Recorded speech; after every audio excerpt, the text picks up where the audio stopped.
I'm MC Toon, and it is Tuesday night. We're doing an invasion, and I have with me Penguin, little Penguin. How you doing, Penguin? She's it's a little late. She's up past her bedtime, but she's good. I think she's gonna join me for a little bit. Well, this is an invasion.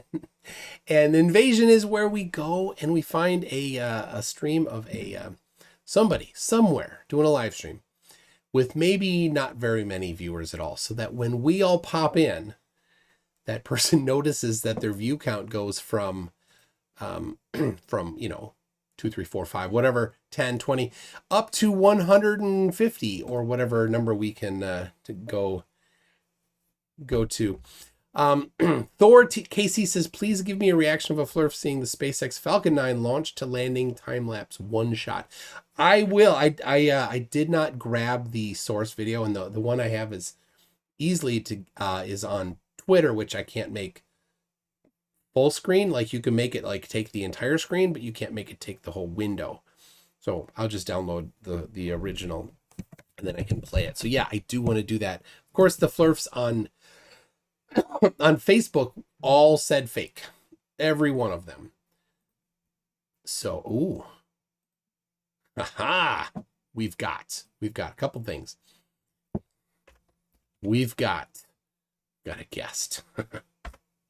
Somebody that's not been around for a while, because the place he lived did not have good internet access, but now it does. Judy, you got this. Did you realize you misspelled invasion? Yes, I did. Oh my gosh. Greg Edmonds says a new Flurf challenge. Why can't I talk with someone in Australia from Canada with UHF, but I can with HF radio with the same broadcast strength?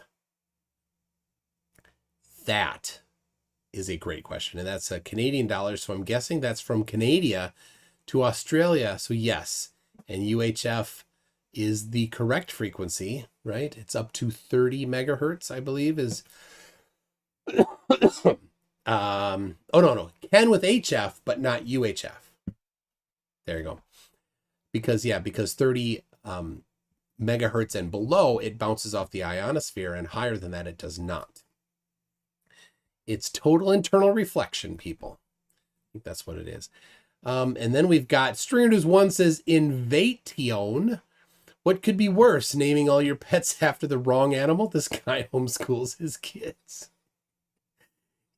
Indeed. Yeah, not only is this dog named Penguin, but this is a dog named Penguin, starting with a silent T. So there it is. UHF is 300 megahertz to 3 gigahertz. Yes. For some reason, I just never cared about the names of the frequency bands. I always cared just about the math of it. So, all right. You good to go down? I'm gonna let her go. Let her go out. All right. You can go. All right. There you go, puppy. Good puppy. Okay. So I'm gonna send the invite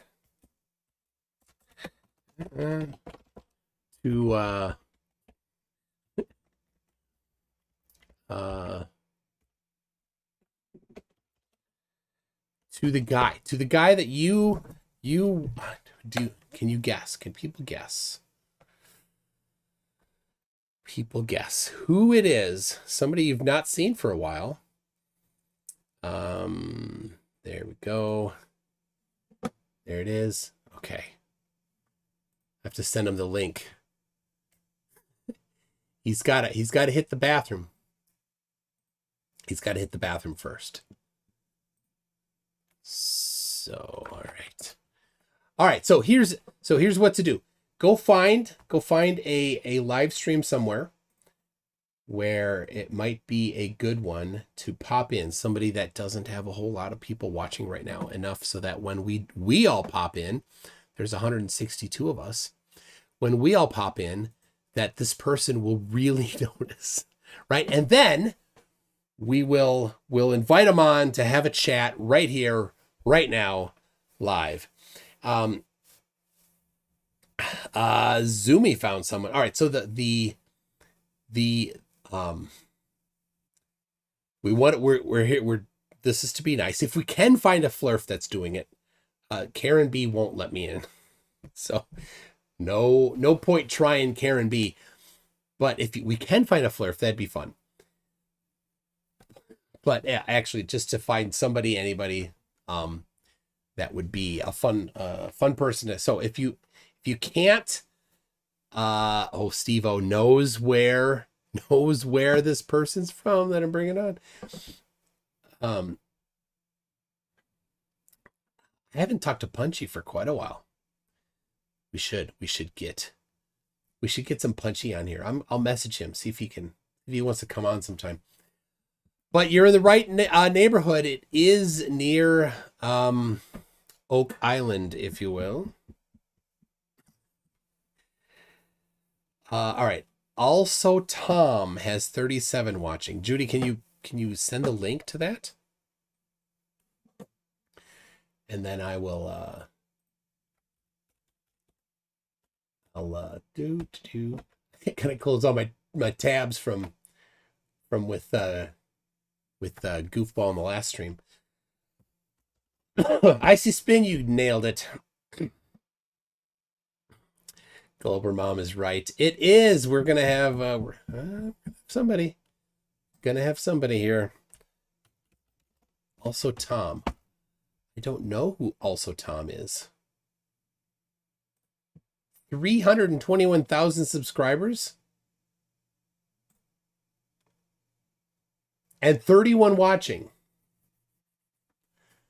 How do you have 321,000 subscribers and he has two concurrent live streams. One with 29 watchers and watching and one with 31. That sounds weird. Something's weird about that. How does that work? That there's only 31 people watching. Oh, it's just sitting there. All right. Now let's not do that.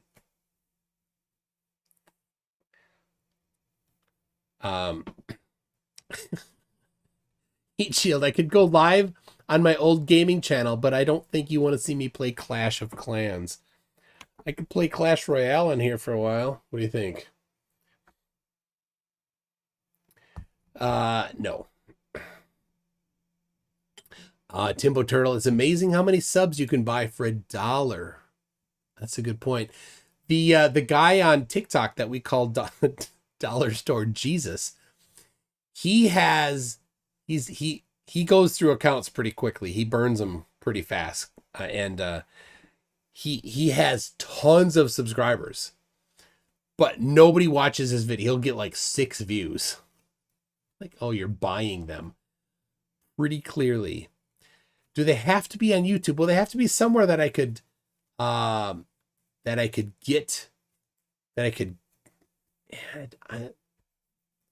don't know.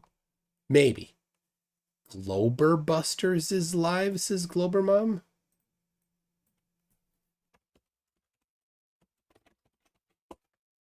Glober Buster is, did you mistype that?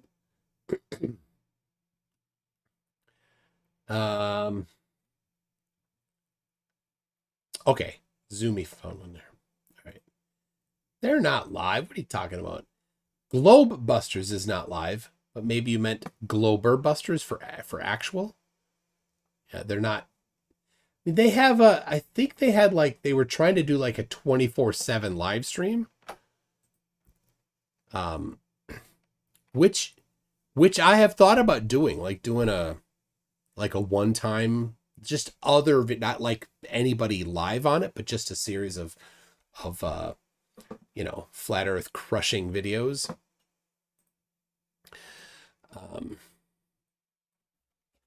But never got to doing it, but I think I could. I should sometime. All right. So here's one from Zoomy. All right. Oh my gosh, this person has headgear. Headgear. I mean, that's definitely a plus to have headgear.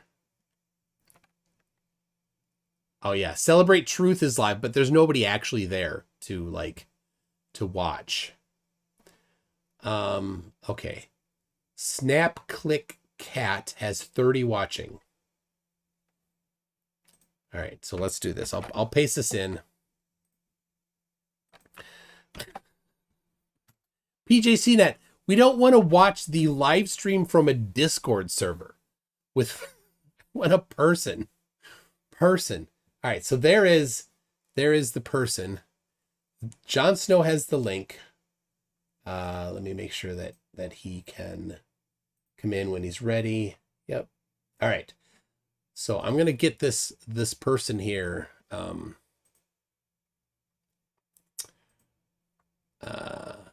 There it is. What do we think? Lightning. PDB, do your homework. You just said you're going to do your homework. All right. She started with 30.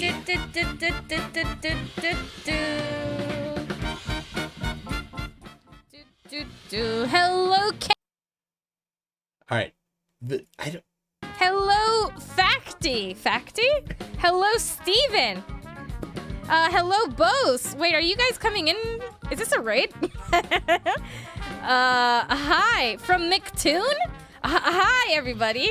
Hi. Hello, Stinger. Hello, Cal, Justin, Prime, Peter. What's happening? Hi. Hello, Liz.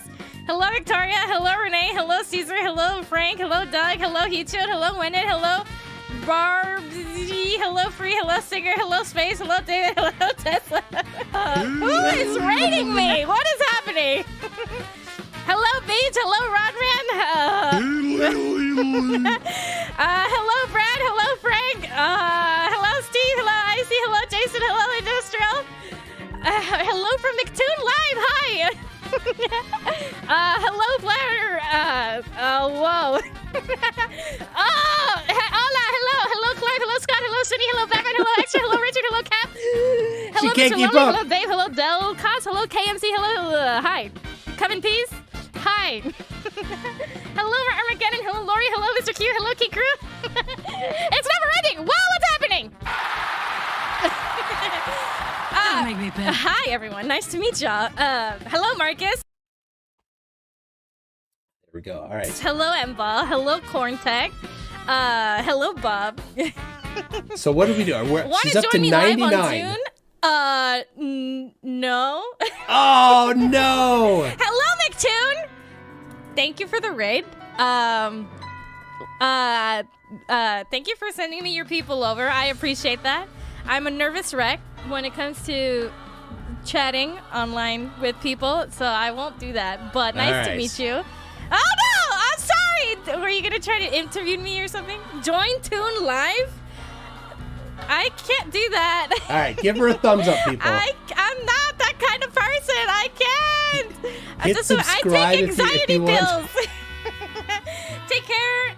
We will give you all a thumbs up. McToon, you don't bite much? Please. No, I can't. I've just awoken from an octopus feet dream. You can do it? Wait, no, I'm not. But, I mean, thank you for the offer, everybody. Let's go check out McToon and see what's up. MC Toon, right. like, oh. Like Live MC stream Hammer. invitation. Yes. Industrial Nerd, thank you so much. Thank you, Ganny. How you doing? Hold on. I'm gonna take a peek at your live stream. That's the 172nd. Hi, no, everybody. 1,724th live stream. Hi, everyone on your side. Nice to meet y'all. Hi. I'm not family friendly, by the way. Thank you so much. I really appreciate it. I'm trying to dominate the world. Thank you so much for being here. I really do appreciate it. I am not a PokeTuber, but if you guys are interested in my content, don't. I'm There you go. flustered. Hello, me. How you doing? This is Zumi's favorite channel. Thank What do you think? so much. Thank you for the love, you guys. Truly, I appreciate it. Okay, we're gonna get started so All I right. can give you guys some content. Well, Are those my real we- ears? Duh, I was born with them, of course. all right. Well, But thank she you does, so she's much, not interested. guys. So You guys made me sweat a little bit. thank you everybody We for know your secret. doing What's that. a flurf? MC What's a Tune, flurf? thank you so much. I appreciate it. Out of curiosity, or if any of his viewers are listening, what kind of like call is it? Like, is it an interview of some sort? What is it? Just out of curiosity. Hi, Jin. Just How a you friendly doing? interview. Hi. What is this raid thing? Well, typically a raid is when a streamer or content creator sends over people to support or show off or hate. Usually it's used in a positive way. All positive. Which is nicer. Just a friendly interview. Ah! Oh, I mean, she's thinking maybe if about I got it, but to know you, maybe in the future or something. But for now, I can't. But thank you so much for wanting to interview me for whatever reason. I appreciate it. Hello, Mark. How you doing? All right. I like your style. Smiley face. Thank you. I appreciate it. Thank you. All right. He's nice. I'm gonna See you next time. Go- Thank you can MC stop- Tune. I appreciate stop trying it. to Handshakes. stop trying to. I dropped you a convince sub, us. so I'll check you out. All right. After. Oh, she I subbed to me. Thank appreciate you for it. that. Check out. All right. Well, that was good. She didn't know what to do. People, thanks for sending her those super chats. That's very nice. Very nice to do that for her. Okay. So somebody said somebody else is streaming.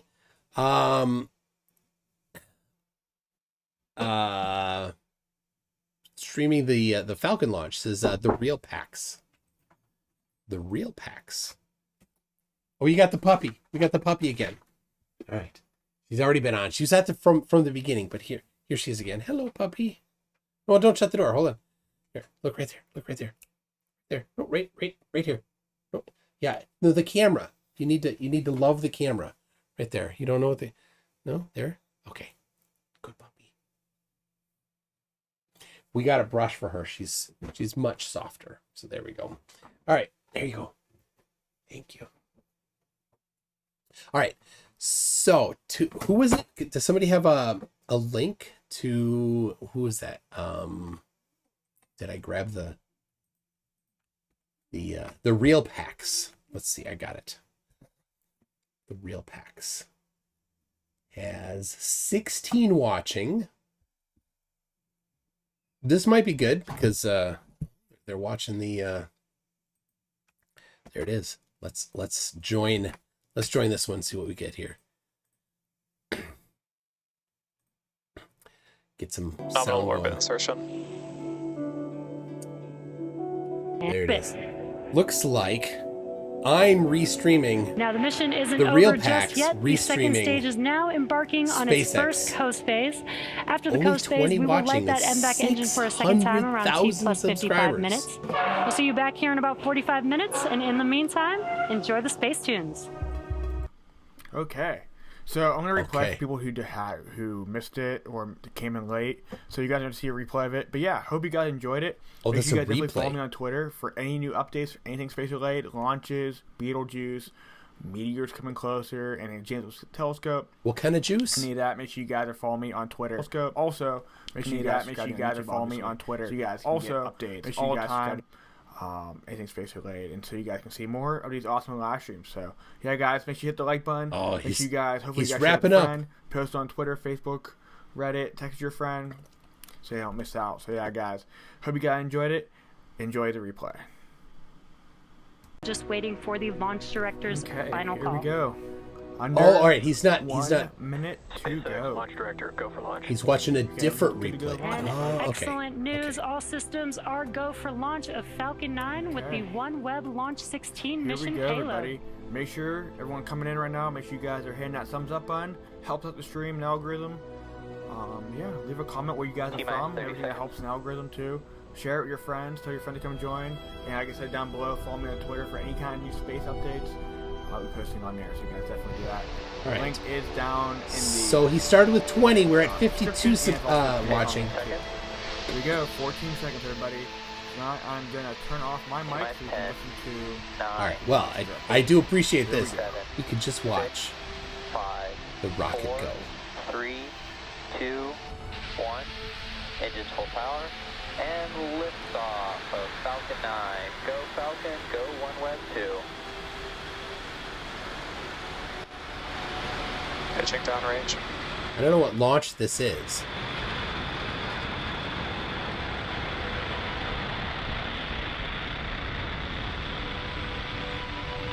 So it's going straight down south. So if you live in Cuba or in Bahamas, you might be able to see it, but you won't be able to see it on the west coast, unfortunately. Oh, is this the polar one that Falcon did the 9 polar has launch? successfully lifted off from Pad 40 at Cape Canaveral, carrying the OneWeb Launch 16 mission payload. Now, during ascent, we tilt the engines, which is what we call gimbaling. Power and telemetry. That turns the rocket horizontally, which is what we call a gravity turn. And we're still going up, but we are now also heading horizontally away from the launch pad. Vehicle supersonic. Moments ago, we did throttle down the engines on the first stage in preparation for Max Q, which is coming up here in a few seconds. All right, he's got only 43 watching right now. Max Q. Great news, we have just passed through the largest structural load that the vehicle sees on ascent. All right. Oh, he's not even Really live? awesome views here of the first stage vehicle. Okay. Wild. Now the All rocket right. typically needs to go 17,500. All right. We need we need somebody that's actually live. So, all right. Wait, Icy Spin was timed out by Digital Demonic Davros. What in the what? Raven Darkstar was somebody's Digital Demonic Davros has his phone in his pocket or something. I gotta take away his mod status here. People help undo the damage that Digital Demonic Davros is doing. Oh my gosh, I'm gonna give him so much crap. Sage Ohio was timed out. Raven Darkstar was timed out. And he's deleting messages from everybody. Look, if you're putting your phone in your pocket, turn the face away from your body so that there's less chance of it pressing buttons accidentally. All right.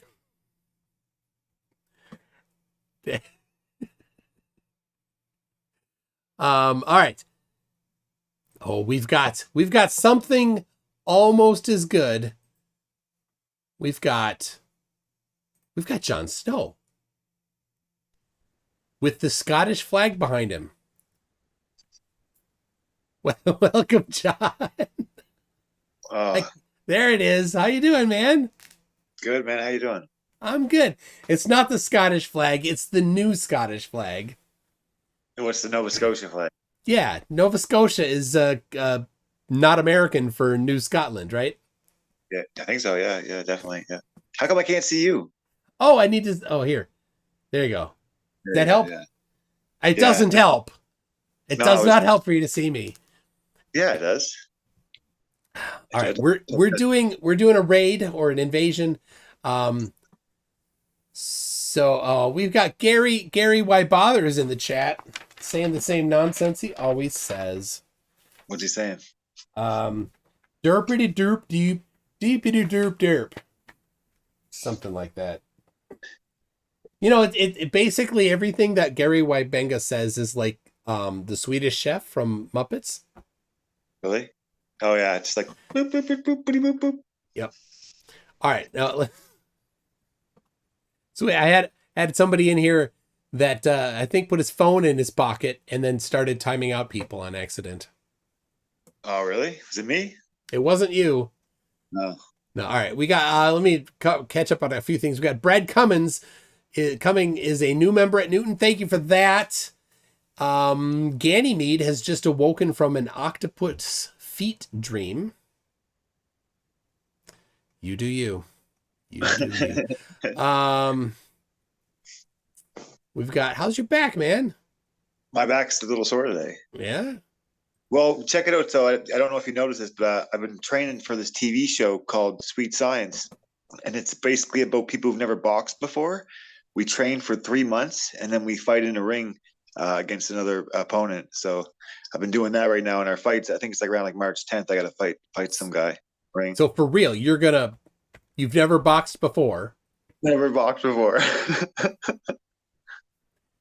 But I'm getting better. I've been training pretty much. What do you do for training? Well, I go to the gym 4 times a week, and then I just at home I watch this guy on YouTube, and he does like he'll sit there and do like combos and stuff and like training exercises. So I just go through them with him sometimes, and I jog too. I've been jogging, and I've been working on these stairs. I've been doing a lot, man. I'm really taking it serious. But the good thing about it is that the other guys are in the same boat as me. They've never done it before. They have.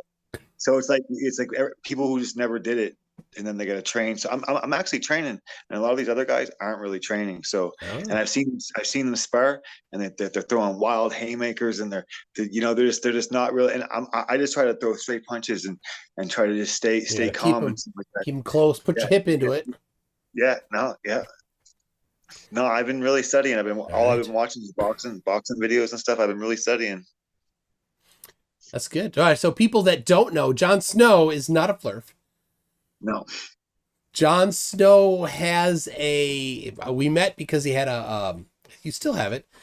I still got it. A Facebook group on 5G, and he used to be anti-5G. I said, hey, let's debate. He's like, okay.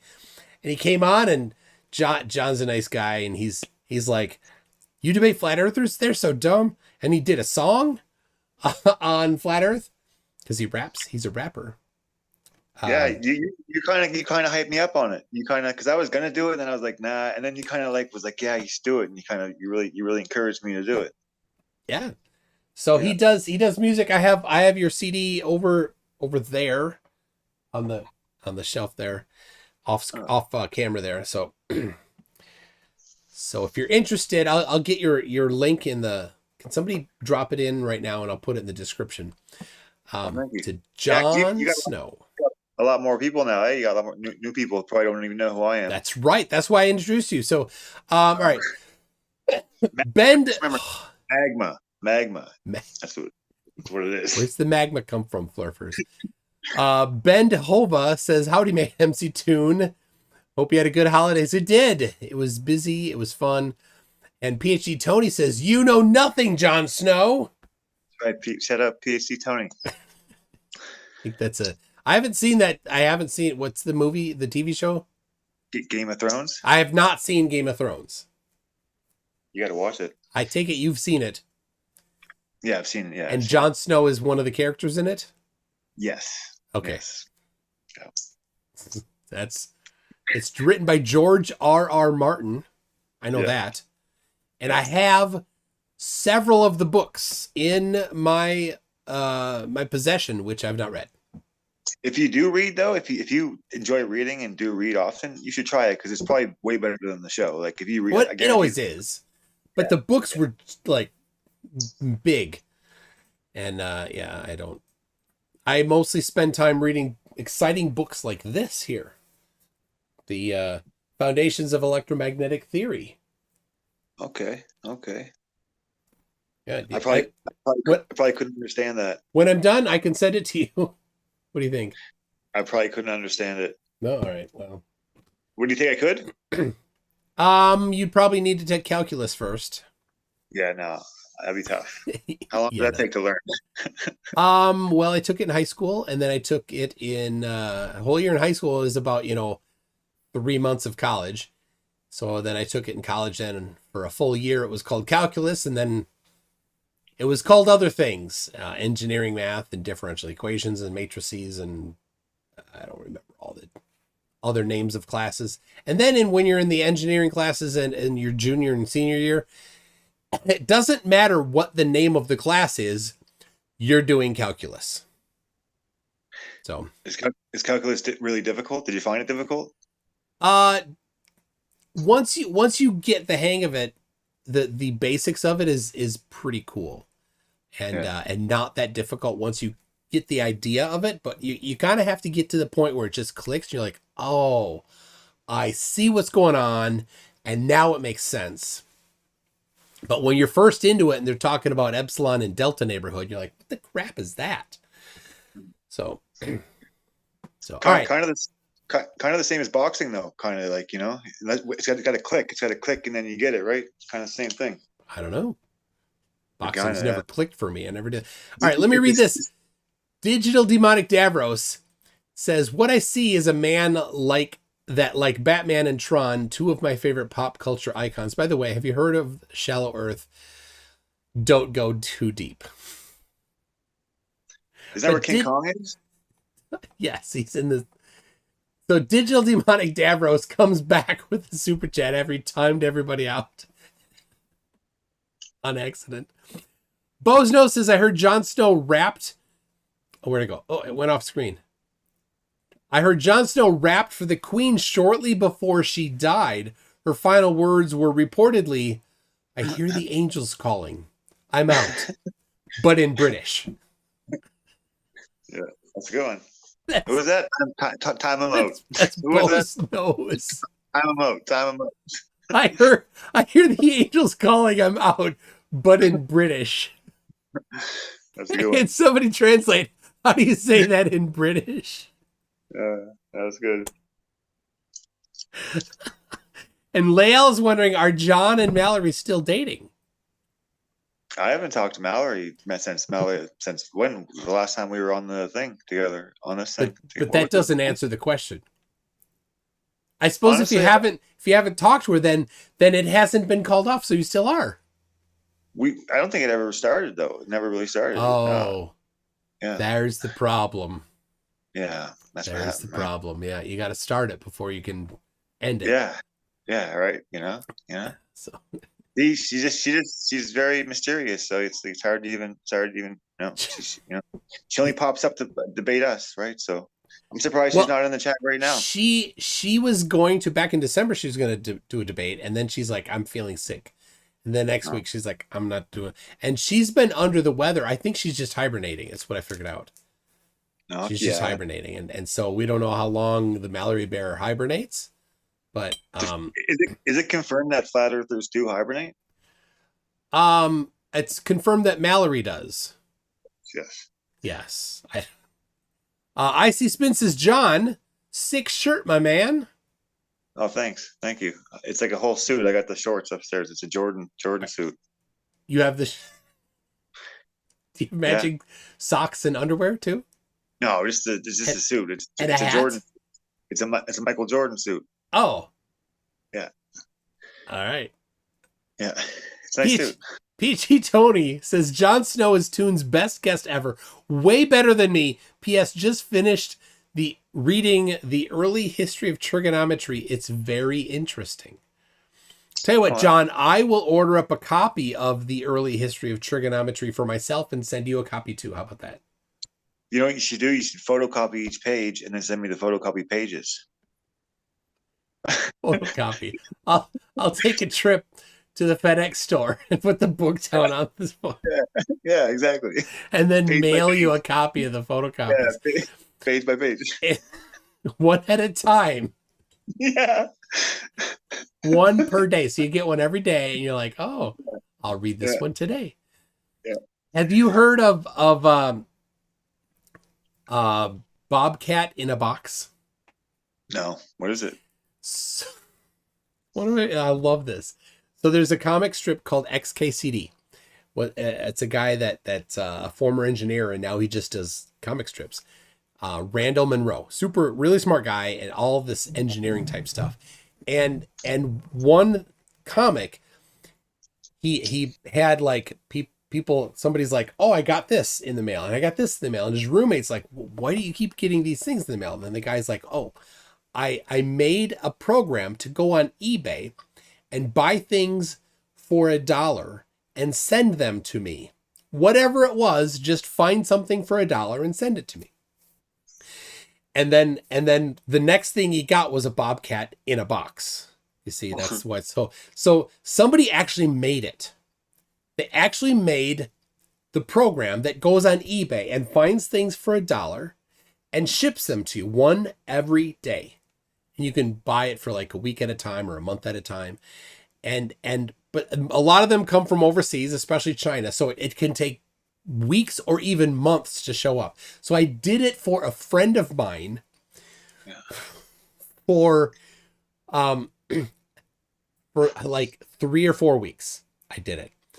And he was getting all sorts of stuff. And it took months for them to finally arrive. So after I shut it down, he was still getting them.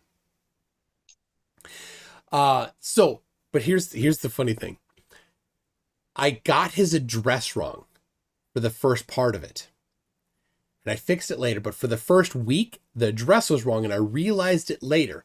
So I called the post office in the town he lived, and I didn't want to give my name though. So you just said Michael. So I made up a name. McCuney? No. I'm not even going to say what it is. All right. I made up the name of the person that I was. Yeah. On the phone. And I was talking to, and I knew the guy told me his name. So he's in this town, in the town he's in. I won't even say the name of the town. Let's say it's Brownsville, right? So in Brownsville, post office, talking to the guy in Brownsville post office, I found his name, and he's like, "I'm sorry, we can't deliver to the other address." In the end, right? He wouldn't do it, and I'm like, "Oh, come on." Anyway, but it was a couple times I talked to him. So in the meantime, I went and I created a Facebook account for the fake name that I had, and I put, because I was pretending it was my address, so I put that address as Brownsville as where I lived with this fake name. And then I found the guy on Facebook that works at the post office, and I sent him a friend request. But first, I went all over Brownsville and found all the local things in Brownsville and liked all of them and put reviews up on the pages. So I created this account on Facebook that had some back history. Of course, the dates were all like yesterday. But then I sent the guy a friend request. Still didn't get the stuff. He wouldn't change the address to the right one anyway. So my friend got Bobcat in a box for months. So here, people, go get Bobcat in a box for yourself and enjoy it. It really exists. What is it? So what is it? Just for people. It's a program that goes on eBay and finds things shipped for $1. Okay. So the whole cost is $1. So it's not an actual like piece of a cat in a box. No, there's no cats in a box. I mean, to the best of my knowledge, there's no cats in a box. But yeah, it's so you pay for it, and then it'll go and send something to you it'll buy something for you every day on eBay. That's cool. There it is. So an actual Bobcat in a box would have been a lot cooler though. It might be more than $1 though. So I was like, why would they sell it for that low? That's a pretty decent price for a Bobcat. Though you might not actually appreciate receiving a Bobcat, because then you got to feed it. You got to house it somewhere. It's a bit more expensive than just $1. It's a big box too. Yeah. All right. Let me see here. All right, we got String News 1 says, in my BSEE class, that'd be Bachelor of Science EE, my BSEE class, we had a 400 level class called Mathematics. Sounded easy. It was never good at math. No, I don't know. My e-math book, my engineering math book is here somewhere. Industrial Nerd says, John Gotti / Ward fight. Your opinions? Best ever. Which is the best, John Gotti or John Ward fight? What? John Gotti fight? Like a fist fight? Like boxing fight? I don't.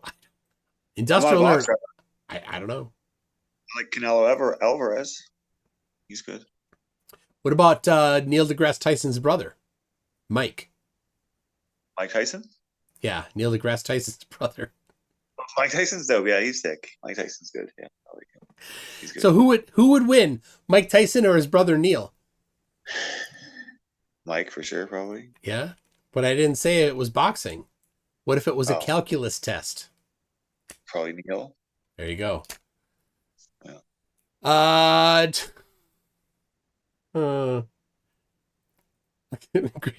Green Lantern Tomato Chan, and then in parentheses, Kitchen Duty Arc, who we all know as Zoomy, says, I got an udder.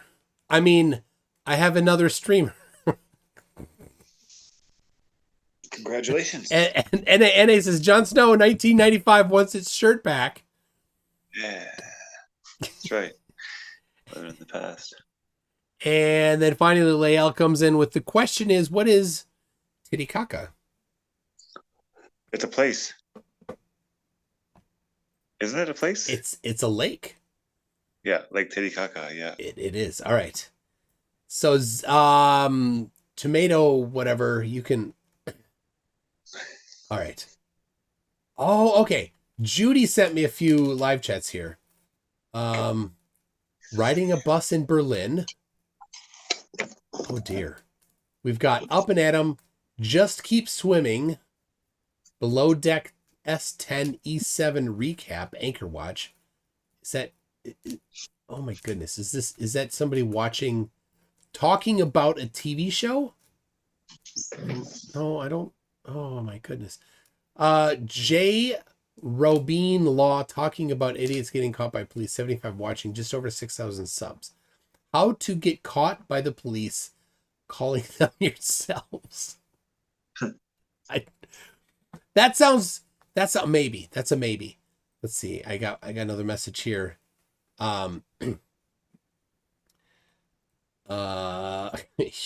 Hugh Jars is wondering what's the best way to contact Santos Bonacci. You don't. Who's that? Who is he? For people who don't know. Santos Bonacci is one of the most vile and disgusting humans on the globe. He's a flat earther that if you challenge him in anything at all, he will just launch into the stream of obscenities that do get repetitive after about 2-3 minutes, but things that you may not have heard before. He will actually insult you for having, for ever coming to completion in a amorous way, if you know what I mean. He literally thinks that you should never do that, and maybe it's just something he can't do. So, all right. Poor fellow. Poor guy. Yeah, exactly. Poor fella. All right. I will look at this one that Tomato Chan sent. Are you showing everybody that at the same time? Well, I'm going to preview it first. Okay, yeah. Because one thing I know about Tomato Chan, you can't trust everything. But there's a couple reasons why that shows up. All right. Zombies Go Nom. I'm doing the video series. For one, I just fucking... That sounds interesting. 24 watching. He's got a bird. Let's put it up here for everybody to see. I'll share it to you too, John. Should we get someone with really nobody watching? He's got 20. That's pretty solid. Watching. He's got a bird. He's got his room decorated with. Oh, this is a bad sign. He's got the Power Rangers up on the top there. You see that? No, you're not in the Power Rangers. Hold on. I'll share. I'm not a fan. I don't know if I can handle the Power Rangers. Serious people, Power Rangers. Oh, this guy. Do you see that? I can see him. All right, now you're seeing it. I see it now. Yeah. So your back is sore, man. You are hurting. No, I'm good. You're good. Okay.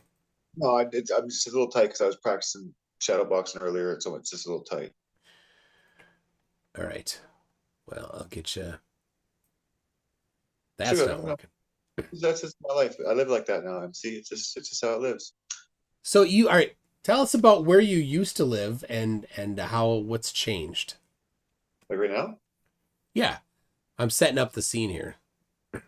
Oh, I used to live in just like the hood, like just like a bad neighborhood, bad spot. Had like a bachelor kind of set up, just like with like a kitchenette. It was pretty crappy, but it was all I had, and it was all I could get at the time, and I actually kind of needed it because where I was living, I couldn't stay there no more. So it was good for that time, right? But after 2 years, I had to go. It was getting too sketchy. People were trying to like shoot each other at the place. It was a really bad environment. So I ended up just like trying to find a place, and after all the times I couldn't get one, this seemed to just happen to work out. And I got a nice 3-bedroom like triplex with 2 levels. It's really nice. And That's it's only cool. yeah. Do you have roommates? No, no. No, I can't live with anybody. I really can't. Screw them. Yeah, sure. I got like one room is for like my fingerboard parks and stuff, and then like one room is like a spare room just in case if anyone ever did come over for the night. Okay. One room's for your what? My fingerboard parks, my fingerboard skate park stuff, like the fingerboards. You have a skate park for your fingerboard. Oh yeah, I got a whole skate park. Yeah. Wow, that's dedication. Yeah. A whole room for it. The whole room. Yeah, I'll show it to you sometime. All right, people, what do we think? Should we go for Zombies Go Nom? Do you see that, John? What do you think? I think we should see what our options are. I think we should find 3 people, and then we'll let the audience pick. Good idea. All right, so there's one. Yeah, and Zoomy says he's a nerd. Yeah, clearly, yep. That's a high nerd ratio there. All right, so we need 2 more. We need another one, but we want to maybe somebody's live streaming them dropping into the half pipe of their fingerboard park. That'd be something. All right, so we need another one, but it can't be the same genre. Yeah, right? try something different. All right, so all right. If he eats that bird, I'm out.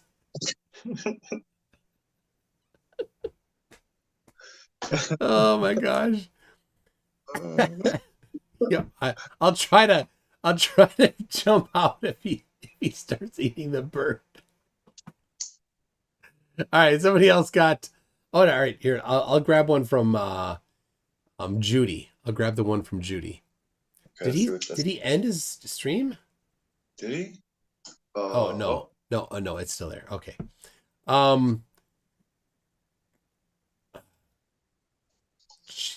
Just keep swimming. Below Deck season 10 episode 7 recap. I can no, that can't do that.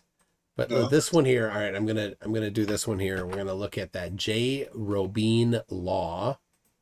Okay. I'm gonna pause him. We'll go to this new one here. All right, let's see it. J. Robin Law. So now how many do we have here? We have 200 watching. So, and I know we're not everybody's gonna pop in, but all right, there's 2 of them. See, that makes it a little harder if it's just one. Yeah. It's easier. Yeah, let's try. Can anyone give any more? All right, that's how to get caught by police. So there it is, calling them yourself. So, all right, that's not a good one. That's not a very good one. We got one from the Rocket Couch. Okay, let's see what it's saying. Says I have no idea what this is, but there's only 4 watching. That could be a good contender. All right. All right, here comes. And I have no idea what it is either. Okay, here we go. Well, it's a video game. That is an old game.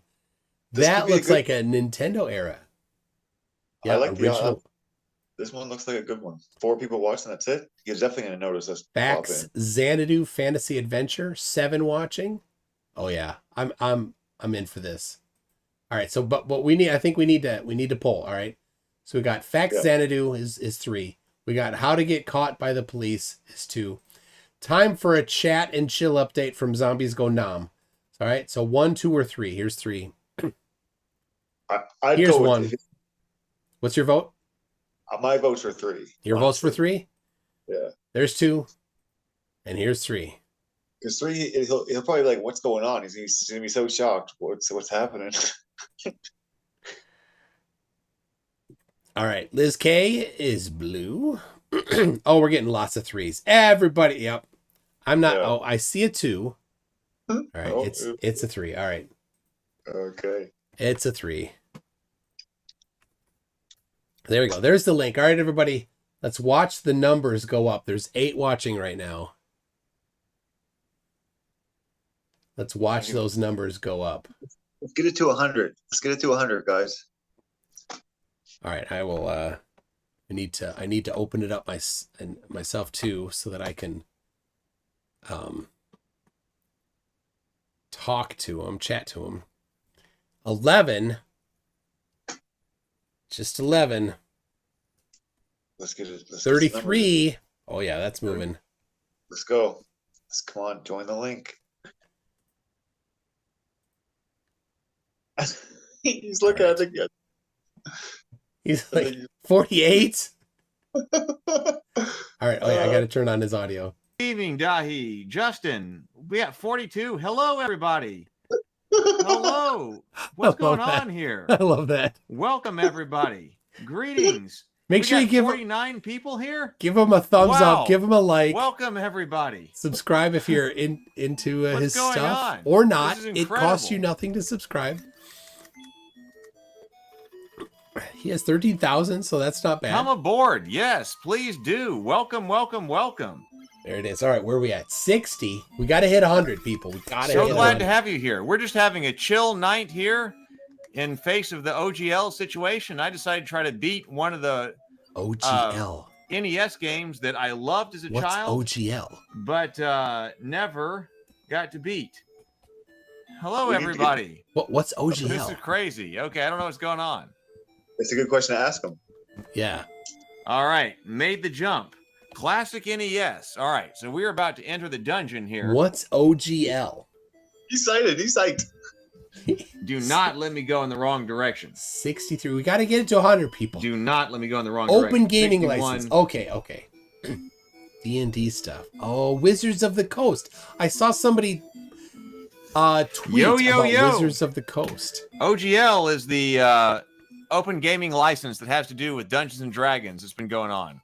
It's been quite a week since last Thursday because we've had the OGL situation with Dungeons and Dragons. So, welcome everybody. Got You're it. Here. Very glad to have you.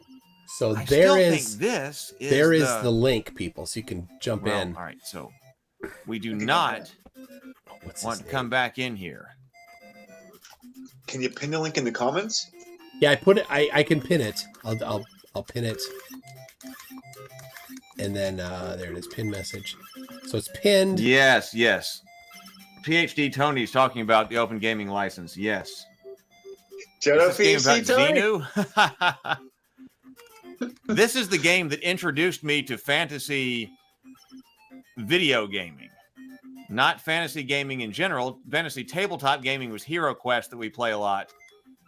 But this was fantasy tabletop gaming. Yes, I do play D&D. Yes. John, what was your introduction to fantasy role-playing gaming? Now, there is another... No, this is it. This is it. This is your introduction. But that is not the direction we want to go. So that's why they put that here. Because we need that hourglass. I have one. He's too focused on it. Can we get him? Can we get him to come on our chat? I have one, but this is not. That's what where we're trying. Need to get that. So if we needed to, we could get it here. Yes, this is an NES title. Hit the like button, please do. Hit the like button, subscribe. Definitely, love to have you. And hey, if you want to be part of our Discord server, I'll put the Discord server link in the chat. He has a Discord server. We're trying to make that a very positive place in the Geekverse. So please do come by. That's good. Yep. Love to have you. Keep the flurfs out. I wonder if he's a flurf. Oh my god. Okay, so that's not the direction we need to go. We have established that. we can't send links. How are we going to This get guy his gives attention? bread. Okay, and we've established that the ladder to the bottom is also not the direction that we need to go yet, because that's to the guru we're going to have to get to later. He's so focused on the game. I missed my jump. Oh, these games were so much better in memory form than in watching it again form. Oh yeah, it looks so outdated now. It's and the music. The music is so fun. All right. So cheese. So much cheese. MTV Toon Live says hi from his channel. Well, wonderful. All right, that's excellent. MTV Toon. That's me, MTV Toon. All right, there we go. He doesn't care. Wait, I can't get up. You don't care. That sounds like a problem. I don't know Please if I hit can the like solve button. that. Hey, please hit the like button. Icy Spline says. Icy Spin. D&D people. Icy Spin. I'm going to use my wing boots. Come on the channel. Yeah. I started with ye olde. I think this is D&D. where I'm supposed to go. Right. Okay, so I got to get out of here. I got these. Oh, you can see the sprites that are Let's get out of here. When they overlap too much, The power of the sprites wing start boots to is flash gone. because it can't update all of them at the same time. That's poison. It's that room right there. All right. Is he gonna? That we got to get to. Is he gonna get? Are we gonna get his attention? Can we get his attention? I don't know. Uh-oh, he touched poison. He's dying. Don't die. Item, red potion. Oh yeah. Those interstitials where you had it paused so you could read it were just torture in the end. Oh no. Wait, these things. His thing shoots flames. That's awesome. Okay. Whoa. This is the big bad guy. He got to the boss, This man. is the big bad guy. Okay. Defeat the boss. Let's watch him defeat the boss. I think I've got to use the hourglass here in order to slow him down. And then I'm going to use a red potion immediately after that. Into the game. So here's the hourglass. This is when I use it. Yes, use that hourglass. Barbsy sent a $2 super chat. Thank you so much. MC Toon wants to chat live. Yes, there we go. I don't know what that means. I don't know what's going on here. Well. Okay, I've used hourglass. I know he's oblivious. Now, item, red potion. I've used red potion. Now, item, red potion again. Now, I got to beat up this guy. Tell him we just want 10 minutes. The hourglass should stop him from shooting his fire magic. There you go. I sent him a thing. Want to pause the game and have a chat on Zoom for 10 minutes? Yeah. The power of the hourglass. Uh-oh. Oh, no. Well, now I might have a problem. Yes. Oh, no. He ran off. No. Oh, no. You got this, buddy. Yeah, come on. Come on, get it. We didn't get this far just to come this far. Yeah, come on. You can't lose. You've got to defeat. This could be a problem. The dragon. Is that a dragon? I got money on this fight. Come on. Do not bet. I do want to hit him with as much death magic as I can. Betting on this fight. I just left the room again. Come on, buddy. You're letting us down. Now I have no hourglass and no death magic. Oh, no.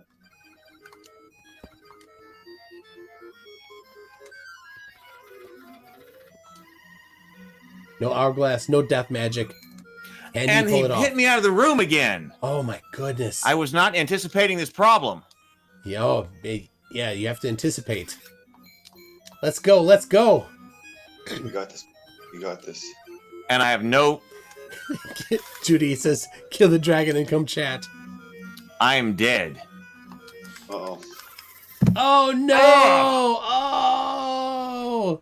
Well, that got us closer than last time. John, well, you we're are... going to keep going. We're going to keep going. You're out some Canadian dollars, aren't you? I betted him. Some old dude sends $5 in super chat. Thank you so much. I really appreciate it. All right. Now, I have to remember, we can pick up that hourglass before this dungeon. Or so I you got to can pick come up on the hourglass Yeah, before the dungeon, or you could just pause the whole thing. and I got to Yeah. refill in. He's just too much into it. Whoa! I got to refill with red potion. MC Toon Live says at Heath Paul's and join me live. How do I join you live? There we go. MC Toonverse. Well, I know how to pause the game. Hey, Rodman, what's going on? So what do I do here? MC Geekverse, MC Toon wants to interview you for a few minutes. Okay. Well, okay. So what do I need to do here? Let's go. There we go. We got his how do I make attention. that happen? Let me go over to. I'll go over to. Whoop. There you go. MC Matt Toon is a great guy. Please stop. Well, I'll be happy to. I'll be absolutely happy to. I sent my email address. But let me see. How do I? Are you sending me a link or something like that? At McToon Live, need you to send him an email address so we can contact you or something. Well, all right. Well, that's cool. Yeah, the Discord would work. Yeah, here. Let me put the Discord link in the server in the chat again. I'll put the Discord link in there. And then I'll bring up my Discord. Then I can join. Yep, I can send it to him on Discord. So that is the Ravenkeep Discord. Let's go. So, it was looking pretty good. All right. If you are here, now he's going to get a whole bunch of new people on his Discord you can contact server. me directly there. Hey, there is a link here. Well, I mean, there's the plugged in channel there. All right, I see it. Heath's MC Geekverse. Toon, like MC Hammer. Okay, so it's MC. Okay, so MC Toon. Okay, so there we go. So now here I am. You can get into this. You can get into the Discord server. There we go. Oh, I can hear it. He's getting messages. Now what do we do? Okay. So now I can send him a message. You can direct message me there. There we go. It's coming. It's coming. Zoom link sent. And yeah, sure. I'll jump on a chat. Sure. There we go. Nice one. MC Toon, hi. So there's the Discord server. Right. I sent it to him now, but now Discord has a thing where you have to send a friend request or something first. So did you send him a friend request? So MC Toon needs me to listening to the Discord server blow up. Yeah, so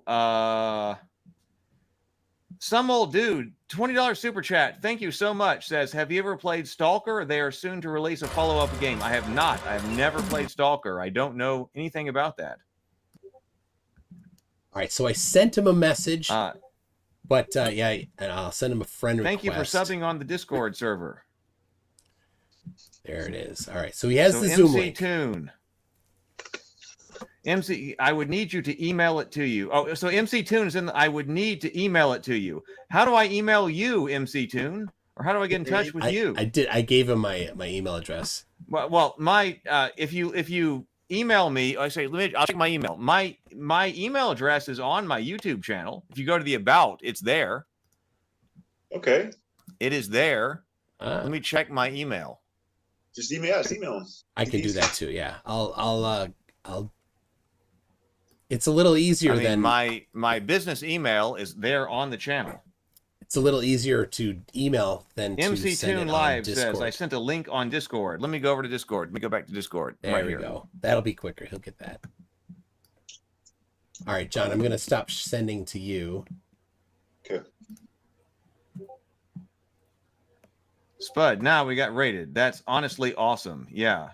Okay, so where did that come? Welcome, maybe? He's so stoked right now. Yeah.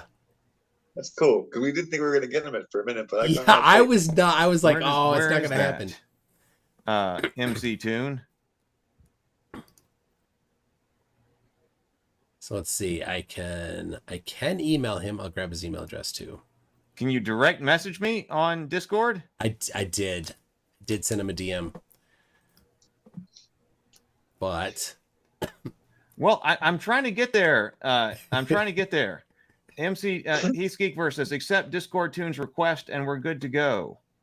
Okay, he's got your request. All right, and I'm emailing it to him as well. So there we go. He should have 2 copies. Two Got ways it. to find it. He's got He's it. coming. It's coming. So All right. Got it. got it. There it is, and he's probably gonna. Let's see what this is all about. Hey, Heath.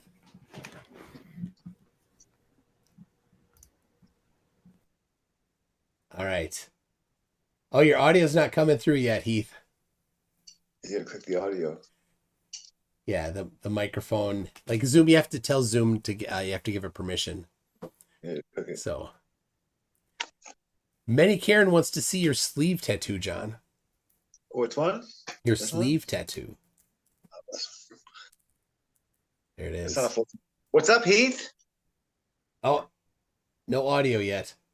You gotta hit the audio button. So, Heath. yeah, gotta you hit have to turn on your microphone. There it is. Oh, it's coming. There we go. Now I can hear you guys. Hey! Now can you hear me? Can you hear me? Yes. Hey, Heath, how you doing? Well, hello. Good. How are you guys? I'm Good. great. I'm MC Toon. You can call me Mike or Toon. Hi, Mike. And this is Jon Snow, friend of What's up, mine. Friend of mine from Canada. Mike and Jon Snow. Well, welcome. I'm glad you invited me. This is I really don't know what's going on. But it's so good to talk to you, Mike and Jon Snow. Yeah. So this was just a fun thing. I do every once in a while just to go and find somebody and just to interview them quick. Okay. So And actually, little did you know that we had 3 different people in the audience chose you. you won out of 3. You won, yeah, you won. Well, that's really cool. Now I'm like, wait, he's playing an NES game. I'm in. I'm in. I voted for you too, Heath. I voted for you too. Thank you. Actually, there was only one person that didn't vote for you. I don't know how many. So, all right, I'm in Minnesota. Jon Snow is in Nova Scotia. Yeah, Oh. yeah. Halifax, Dartmouth. Really. And I don't am know if in you wanna- rural Alabama. Rural Alabama. Very nice. Yes. How How's rural is rural? Well, Birmingham, Alabama, the largest city, isn't about 40 minutes away. So Okay, so not not like horrifically rural, but Yeah, I got to all right. drive a bit to get to a city. all right. Well, that's cool. I'm near Minneapolis, St. Paul. So I do most of my videos are debates against flat earthers. Okay. They still exist. Well, I saw something about flat Earth going on there, and I was wondering about that. Like why people were saying something about flat Earth. But I'm glad to hear that you debate against flat earthers, because I actually have a PhD in geography, and I have another channel that is geography education. So, Wow. all right, we're allied on that then. That's awesome. Yeah, well, you saw in your chat PhD Tony, who also is a PhD, and his PhD is in I always forget. It's something Earth geography, not geography. PhD Tony. I'm sorry, I'm gonna totally screw it up. Just type it in so I can say it right. But can we get a tour of the background? You've got some fun stuff in the background there. Yeah, absolutely. So yeah, I renovated this whole house for tabletop gaming, streaming, and creating stuff. I'm primarily in the tabletop gaming space, but I decided on Tuesday nights I would stream classic retro games. So I renovated this house with that in mind. You're seeing a bunch of different prototypes that I'm creating. I'll show you here, because I'm creating a couple of different game worlds. So like these are plush toy prototypes of medieval rabbit knights, which is a world that I'm creating for the Tales of Rabbivania for both tabletop gaming, but I'm also writing stories and working on movie scripts. And I'm also working on custom action figures. Is that like 3D printed? This is 3D printed. Yes, this is one of the prototypes that's been 3D printed, but I have prototypes from a manufacturer. So this guy doesn't articulate, but he's supposed to. Like, this is a 3D printed prototype. I can see the elbow joints and stuff. Right. So I've gotten other prototypes in from manufacturers that will actually articulate, because the final product is supposed to articulate. So yeah, our background is I like action figures. I got He-Man action figures. I got mainly He-Man action figures, role-playing game stuff, but then also the prototypes, the kind of stuff that we're creating on the channel. Well, that's cool. Pretty cool. What's the name of your other channel, just for reference? The Geography channel? Yes. I have not posted there in years, but it is GeoMinds. GeoMindz. So yeah, they're like a bunch of videos when I was a college professor of geography, where I posted a bunch of videos there, but I don't really post there. Heath's Geekverse is where I'm streaming now for all the stuff I'm developing. And all right. And so you used to be a professor, but what do you do other than stream here? Well, I left being a college professor to be a tabletop game designer. So I ran a couple of tabletop publishing games. I ran publishing companies. I ran a publishing company with my brother for a few years, and then I ran the company Infinite Black. And we started to make dice for Dungeons and Dragons, and the lighting probably isn't all that great, but I got all the dice and stuff like that called Elder Dice that we created as Infinite Black as another publishing company. And now I'm trying again. Now I do still tabletop stuff, but also have been working on the web series and the tabletop streaming and trying to work on the IP of these two different worlds I'm trying to do. That's cool. What's up, PhD Tony? So PhD Tony wanted to talk to you, so I sent him the link so he could join too. So for reference, John and I are not yet real people, but PhD Tony and Heath are real people. Yes. This is the standard that we've adopted in the flat Earth debunking community. Real people have PhDs, and people without PhDs, well, they're kind of wannabes. Anyway, Heath, how are you? Well, nice to meet you.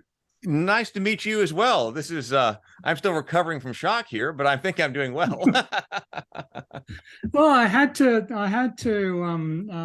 log on to talk to you because actually my PhD is in geophysics. Couldn't remember. I'm sorry.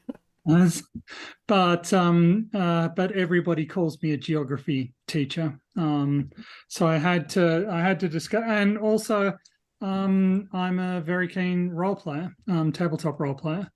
Though it's been a while since I've sort of really got into D&D. I mostly play RuneQuest and Call of Cthulhu at the moment. Oh, well, I got Call of Cthulhu back here. A lot of this stuff that we did for tabletop gaming when I was with Infinite Black, which I co-founded, was Call of Cthulhu Mythos dice. Yep.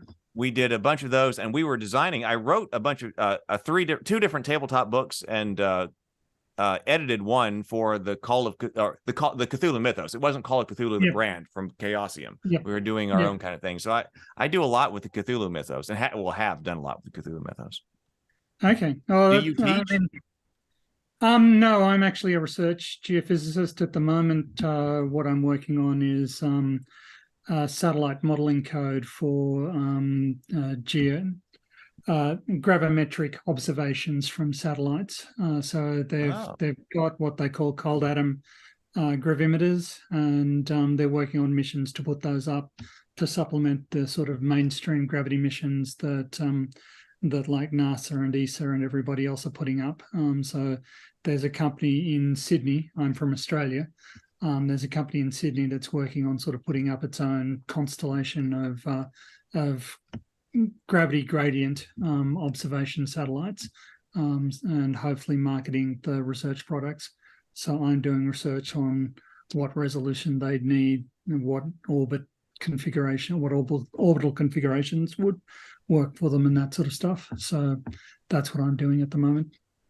That's really interesting. I had several friends who were deep into remote sensing. Remote sensing was not my specialty, but especially one friend of mine was her PhD was specifically in remote sensing, and of course we taught remote sensing in our geography departments.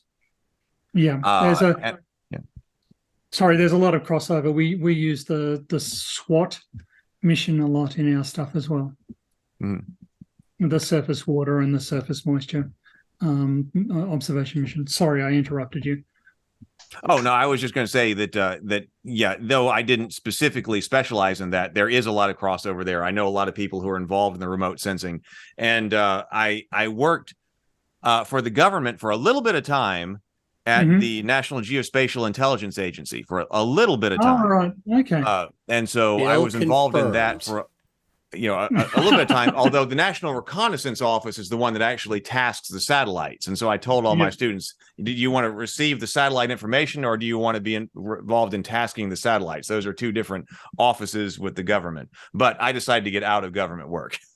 Right. Okay. And so are you still working in the role-playing space, or are you is that primarily where your efforts are at the moment? It is my efforts. I started a new company, Ravenkeep, which is primarily going to be a tabletop publisher, but we also my goal has been to create different worlds. Like the Tales of Rabavania you saw behind me, I've got two different worlds. I've got the Tales of Rabavania, which is intended to be a kind of family story about medieval rabbits. Disney's Disney's Robin Hood, that kind of thing. But then I'm also doing another world that is about the fall of Lucifer, which is a far more adult kind of world. And I'm very interested in the world development. And so the company that I created is designed to develop those worlds, including in the tabletop space, because I come out of the tabletop. After I left the university, I got in the tabletop space. So I'm starting with the tabletop space, even though I'm also writing like scripts to maybe perhaps do something with a movie or something like that. That's the long goal. But in the short term, it's like, well, I can work in the tabletop space because that's where I've been. Okay. Well, there were a couple of role-playing games that came out about the Rapture and Fallen Angels and all of that sort of stuff. I can't remember what they were called. But they, back in the 90s, there were a few of them. But you mentioned Chaosium. At the moment, most of what I play is RuneQuest, which is sort of Chaosium's fantasy setting. And I'm not sure if you've ever looked at that, but it's actually really interesting. And they've got a really easy way to write supplements and market them. They've got this thing called the Jonestown Compendium. So anybody who wants to can write their stuff, package it, and just put it up on Drive-Thru-RPG and make money of it. So they've got exactly the opposite sort of attitude to Wizards of the Coast at the moment. So, well, we need to look at that. I do a live stream every morning at 9:30 called The Morning Grind. And that's where we address topics in the geek verse. But primarily right now, we've been very tabletop RPG heavy. We've been looking at like a different RPG every day for the past 60 days. And of course, now we've got this huge issue with the OGL, with Dungeons and Dragons and all of that. And so, I mean, that's just been... Could you expand on that a little bit for the people watching? The OGL? Yeah. For the non-nerds. Yes. And the non-real people. I would, yes. Okay. So here is, I don't know, this should be the brief version, but here's the complete version, as brief as I can make it. Dungeons and Dragons was at one time owned by a company called TSR. And this was prior to the year 2000. I don't have the exact dates about ownership transfer but prior to 2000, Dungeons and Dragons, the role-playing game, tabletop role-playing game, was owned by a TSR. It was famous for being rather litigious against fans who were getting online, because this was early internet, and producing Dungeons and Dragons content. So they were famous for being rather protecting their IP against internet stuff. Later, Dungeons and Dragons was bought, or TSR, the whole company was bought by Wizards of the Coast. Wizards of the Coast publishes Magic the Gathering, a very popular card game.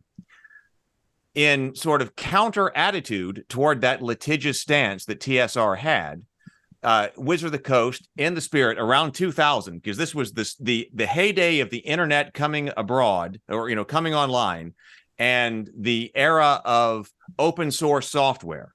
So Wizard of the Coast, because, as it happens, game mechanics are not copyrightable according to U.S. law. The expression of those mechanics can be. Like, that can be copyrighted.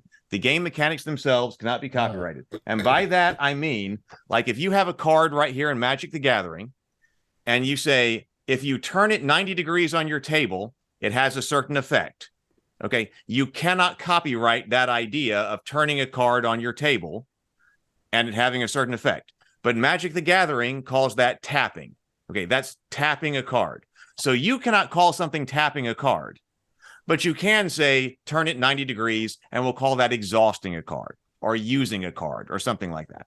But in order to extend the olive branch, after TSR had been so litigious, Wizards of the Coast, in the spirit of open source software, which was a new thing in 2000, in the spirit of open source software, said, well, since we can't copyright the game mechanics, we will also give you access to the game, the expression of those mechanics. So at that time, 3rd edition Dungeons and Dragons, it said, we're going to separate our mechanics, we're going to separate our mechanics, our gameplay mechanics, from things like our internal property, like the Dungeons and Dragons logo itself, the worlds that you're playing in, the specific monsters that you're playing, against, and things like that. Our specific IP, the mechanics of the game is going to be different from the IP. And then we're going to come up with this thing called the OGL, which is going to give you a perpetual, worldwide, and royalty-free license so that you can use the expression of our mechanics. There was an SRD document that articulated all the mechanics of Dungeons and Dragons and said, if you want to use that to write your own stuff, have at it. And here's the free license that you can do it under. Go ahead. Yeah. So just to bring it into sort of a real world comparison, somebody like Heath could write an adventure or a setting and use the D&D rules throughout. And that would be fine as long as he wasn't copying any of the TSR settings. He'd be able to do that and sell it. Just a second. Heath, in your live stream, you've got a bot spamming. Oh, I do. I'm not. I you don't have mods in there. I'm not. So I'm just. Thank you. But that's exactly right. So that is what a lot of my friends did, and that is what a lot of my friends did, and I have some stuff published that way as well. Thank you for letting me know. I got that, so I can monitor that over there. I put this up over here, so maybe we'll just see what's going on. But right, so a lot of my friends took advantage of that and started publishing their own worlds using the mechanics, and that went well for a long time. That's been going well like that for like 22 years, right? And now, at this very moment, there was a leak last Thursday that Wizards of the Coast, who has now since been bought by Hasbro now owns Dungeons and Dragons, that they are not only trying to release a new edition of Dungeons and Dragons under a new license, which by itself would be okay. If they have this new edition of Dungeons and Dragons, here are new rules, they're going to license under new terms, fine. Because then we can choose whether or not to adopt that new edition, right? That would be fine. But they are trying to deauthorize and revoke the license that people have been publishing stuff over for the last 20 years. How can you revoke that? They can't. So in my opinion, they cannot. And they're trying to do it very fast. Because I was thinking that, like, when people are saying they're going to do it fast, I was thinking that was a year. But when the leak came out, they were trying to do it like next week. Like, and if your books, like if you have a warehouse full of books printed that have the old license, you would not be able to sell them like next week. Like, that's what, according to the leak, was trying to be pulled. Wow. But I don't think that it's possible to deauthorize that license. We've been looking at that in great detail. And, there have been opinions on both sides. But the GPL, the general public license that a lot of software was published under in the early days of the internet, also used the same terminology. And it is held up in court that is a perpetual license and cannot be revoked. And the Dungeons and Dragons license used the same language it used.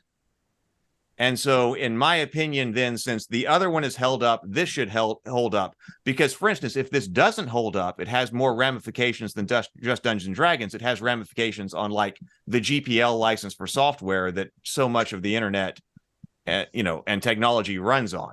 So it has been a huge thing in the gaming tabletop community over the past 4 days, but it also has ramifications that are broader.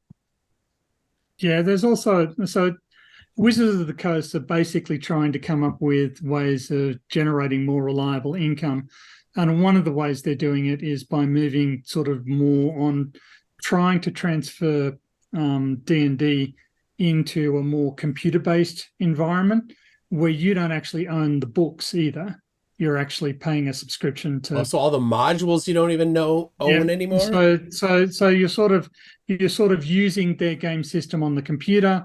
You have to pay sort of a subscription for access to that, and access to various rules books, and so they're also trying to insert that into their business model. So they're doing a lot of screwing their customer base in various ways, which fits well with sort of subscription based television, for instance. I consider to be the same thing. So what you want is for me to pay you money every month. But instead of owning the shows, you can take them away whenever you want, and make them unavailable to me. So this is very different from me buying a DVD down at the store, because I can watch that whenever I want, and you don't have any say in it. So this movement to sort of more computer-based, more asymmetric control, and it's this asymmetry, like, this may eventually get sorted out in the courts, but obviously a corporation like Hasbro has a lot more money to throw at the legal side of it than sort of individual gamers or small publishers might do. So it's so to me, it's a very anti-competitive sort of thing that's kind of symptomatic of broader corporate abuses. Are they going to try to come and take my Ravenloft module? No, they probably won't do that, but I would keep it under lock and key just in case. Yeah, it's there are several different levels to that. 'Cause when I first started looking at the new release of D&D, or what was supposed to be the new release of D&D, I was just purely looking at it from in terms of the rules. What do we think about the rules? Are they going to be a good rule system? That's what I was looking at on my channel. But then people told me, oh no, there's other levels to this, that they're trying to consolidate all of it under one. The D&D Beyond electronic tabletop system, so you can only play through that. You can't play through other systems, and so there the rules level, but then who has the access to it electronically, but then also there's the revocation of the previous license. So I mean, there's so many levels to this and they haven't been public on it. This has been out. The leak happened last Thursday, and we only had a tweet today that said that they're going to release something soon. But man, there has been so much damage that's been done in the last 72 hours. You would think they would have responded by now. But I kind of think that sort of this is going to drive the market towards what I would consider better products. There are a lot better role-playing systems out there than TSR and D&D. The basic role-playing is one of them. But there are a few others that I think are far more flexible, far more descriptive, and far more useful. So I mean, ideally, I think this should just lead to people abandoning the TSR as well, the D&D rule system.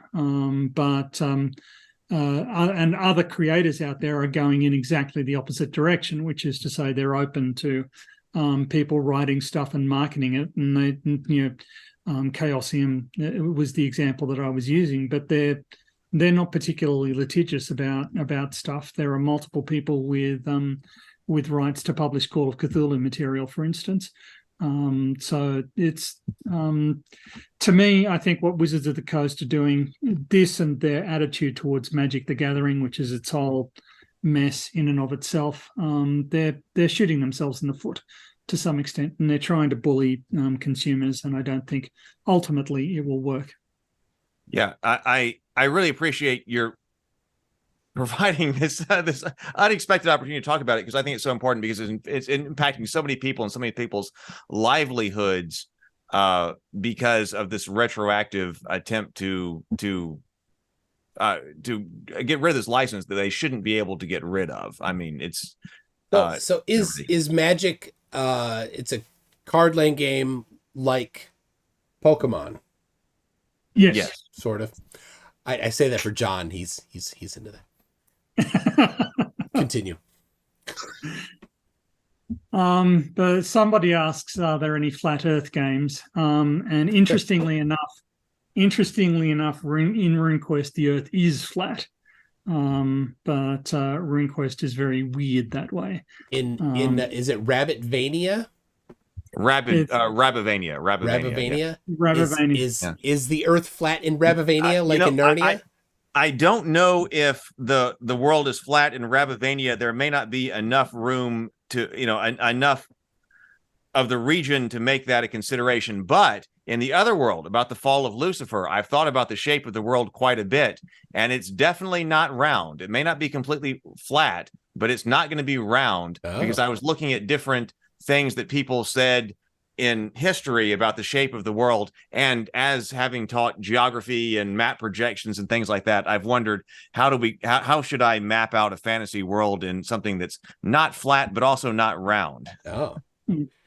Jimbo Turtle points out another example where there are Discworld settings for role-playing games.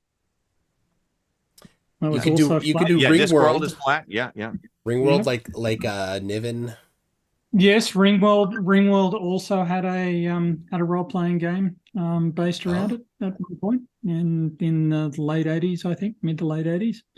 A lot of these these old IPs have sort of been adapted into role-playing games at one point or another. When you don't have physics to account to, you can make it any shape you want. Right. Yeah.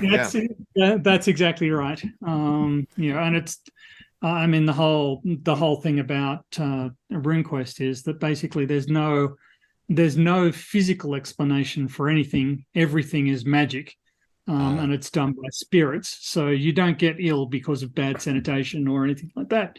You get ill because a disease spirit. Which really isn't a whole lot different than what some flat earthers think today. Yeah, exactly. So imagine, take all mythology, and imagine it was real, all of it at the same time. That's kind of like, and all the magic that is necessary. Yes, and all that to happen. Yeah, that's interesting. There was a module that did that. With spiders. That you were talking about, are they taking your existing? They're not taking. Yeah. It wouldn't be a situation where they're taking your existing modules, of course. So a lot of people have been buying up things that exist, but that a lot of my friends who put out material for virtual tabletops that, on a bunch of different platforms and stuff like that, those might go away, if this happened. And that trying to consolidate you to one thing that they control. So a lot of people have put a lot of man hours into producing products, which if Hasbro had their way, are simply worthless now. So they're basically taking the product, the work product that these people have slaved to produce, and they're basically trashing it. So you can't play D&D on any other numerical platform except our numerical platform. So the people who have put work into facilitating that, their work has been wasted. And who were expecting to be able to publish all of that under a perpetual license, like completely different understanding of anything. Yeah. So they're started their business based on that. Yeah, so they're basically taking away a lot of people have put a lot of work in and have structured their careers with sort of the terrain of their business laid out before them, and now Hasbro are trying to just change everything in one seismic blow. So it seems more like bullying. Yeah, I apologize to John. I feel like Oh, he stepped away. Yes. Well, yeah, it's outside his bailiwick. Icy Spin says enough chatter. PhD versus our guest in a live RPG. I don't know how that would work. I'm not sure. I'm not much of a LARPer. I have to get this. Somebody suggested that we take the game mechanics, and make a flat Earth game out of it, and then that Heath and a flat Earther debate using those mechanics. Oh, that would be yes, that would be a collision of my worlds. Yes. Sounds like I don't know where John went. Oh, he's probably going to the bathroom. Let's go. Let's hope he's in Nova Scotia, so he's 2 hours ahead. Here he's back. He's 2 hours ahead. He's on. Sorry Eastern about that, guys. John, you're in Atlantic time, right? Yeah, it's almost 2:00, but I'm still here. I'm here. I just had to get a drink of water. Sorry. All right, it's all good. He's Canadian, so he's just sorry. Yeah, I apologize. John, I feel guilty because you haven't had the opportunity to say much. No, I'm just chilling. I'm excited. This is cool because honestly, Heath, we were at the point where we weren't sure if we're going to get your attention. I didn't know what was going on. No, we were sending people. We were trying to get them. Yo, hit them up. We got to get them. And we were oh. I know. I was having no idea what was going on. I've only been live streaming for the past 2 months, so this is not something that that I had any idea what was going on or what could happen. Yeah, you were just listening. You were yo, look at this. Oh no, look, oh look, oh, hey. Yeah, I know. Yeah, I was what is going on here? Because I had 4 people watching that stream. So what got my attention was you were playing an old NES game, and my boss every week, including today, on our Tuesday, we have a Tuesday and Thursday meeting. He's like, have you guys seen? I've watched all these videos by the 8-bit guy. And this other one, he's sending all these things because we write software. And he's like, these people are writing software for the NES today. They're making new games today for NES. Well, no, I don't know about that, but that sounds cool. The 8-bit guy, he's got a very large channel. If I'm gonna check that out, and he goes over how he writes the games, and it's pretty interesting how he does that. As a software developer myself, I'm like, that would be interesting in the 80s, but today I'm like, nope. I'm glad that I can create a new data structure that's 7,000 times larger than the entire memory of the NES, and and my computer doesn't even blink an eye in it. Yeah, I hear you. Because I'm primarily in the tabletop space, but I have a whole bunch of different interests. So that's been an issue as far as YouTube and everything like that goes. Because I'm primarily in the tabletop, but I was like, you know what? I think I'll just start a Tuesday night stream and play some classic games. Just because every day in the morning we talk about tabletop stuff, but then in the evenings we talk about a variety of different shows and stuff like that. And so I decided, or do a variety of different shows. So I decided, you know what, one of them would be classic retro gaming, just to blow off steam and just enjoy ourselves and hang out. I was in the Lego store just before Christmas buying my niece a Christmas present, and I noticed that there are actually Lego Ataris and Lego other things, and I didn't have a look at them that closely. Has anybody seen this? Toon, you'd be the I don't know anything about that. Yeah, it's just like a case for it. I think I saw it. I was in the Lego store the week after Christmas at the Mall of America. I'm not far from the Mall of America, so yeah. I don't know. I didn't look at that, but I didn't look at it very clearly. But yeah. But yeah. So Ouija one is and says there's a Lego Atari 2600. So yeah, it's it's interesting.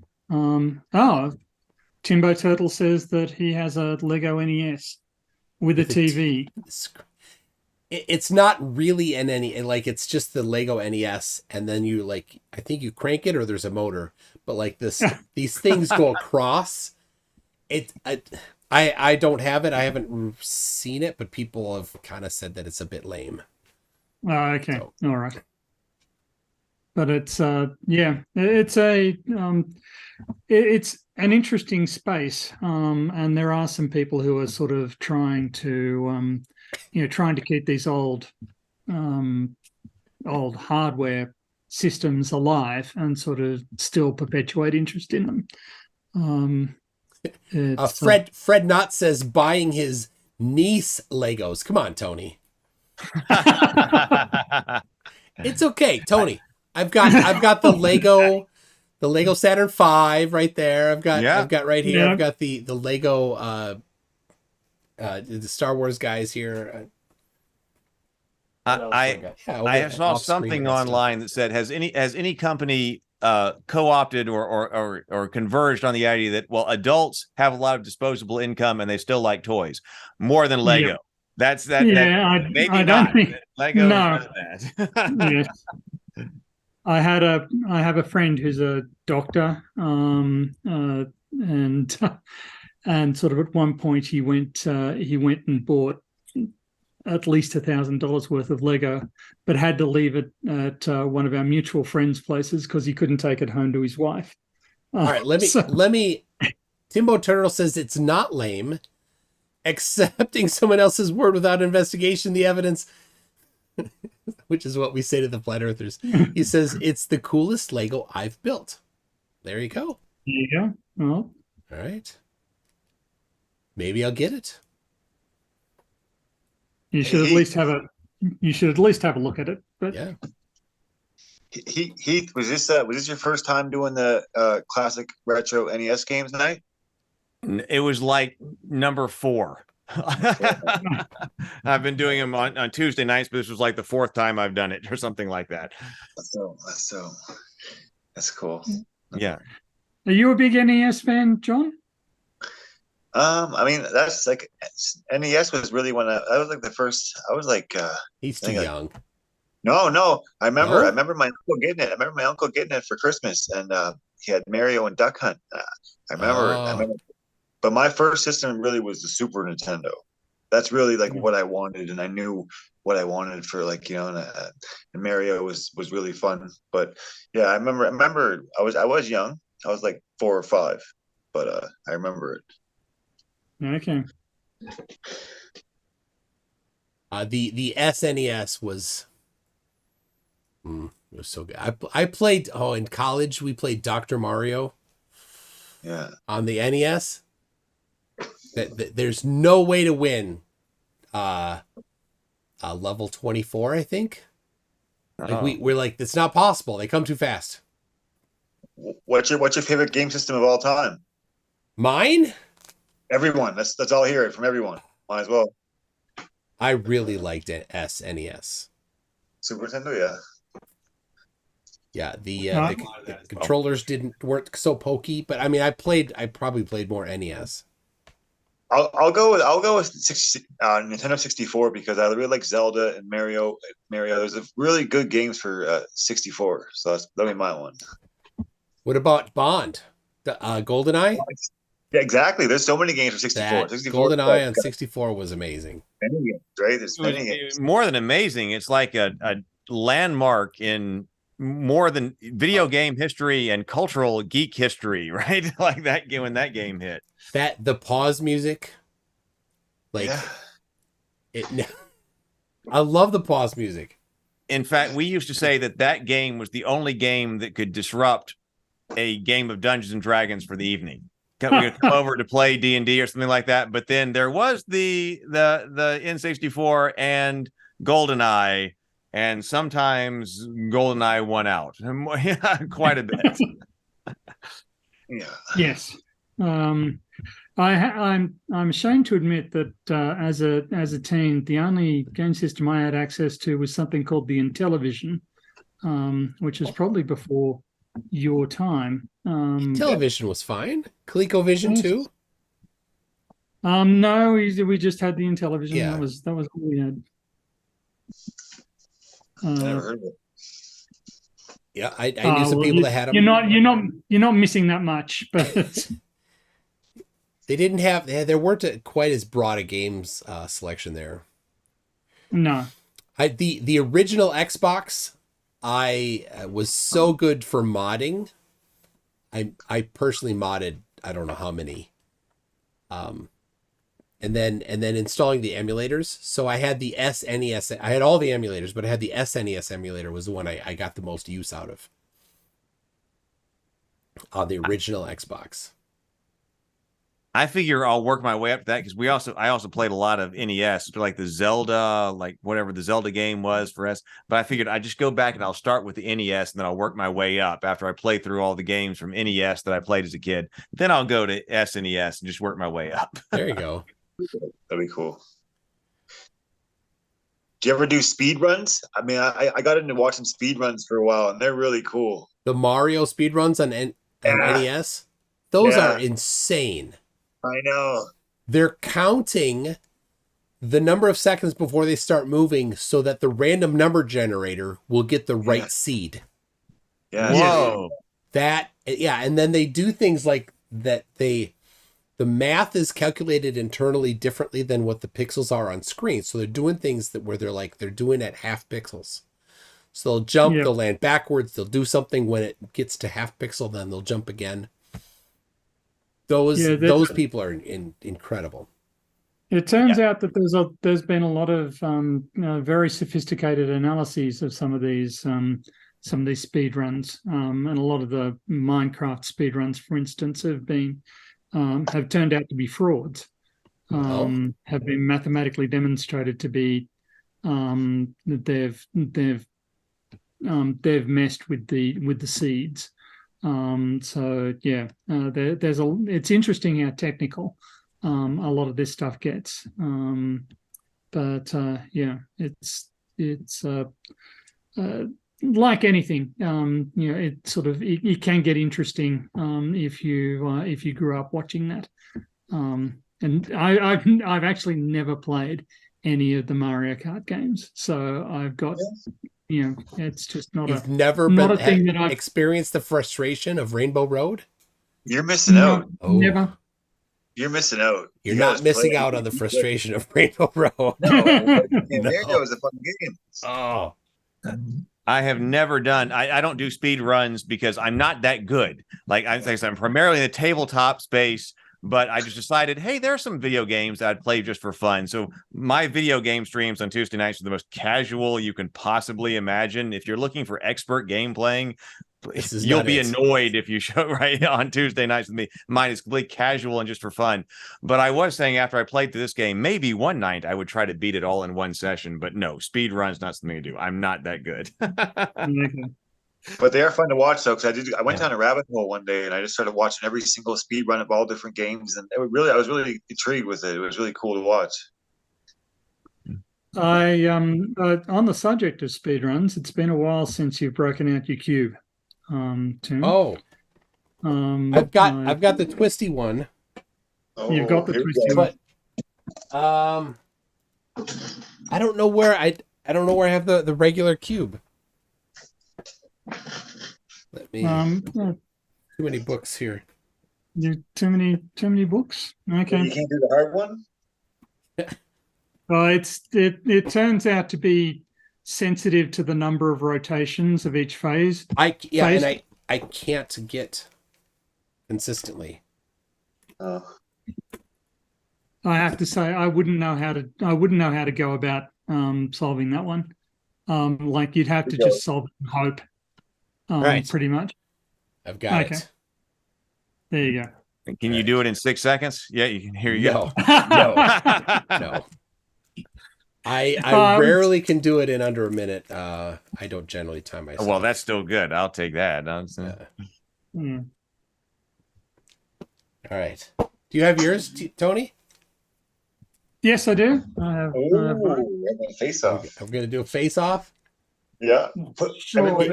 I think get yours out. I think you're faster than me, Tim. Pretty much any day of the week. All right. I got it so that I always start on the white side here.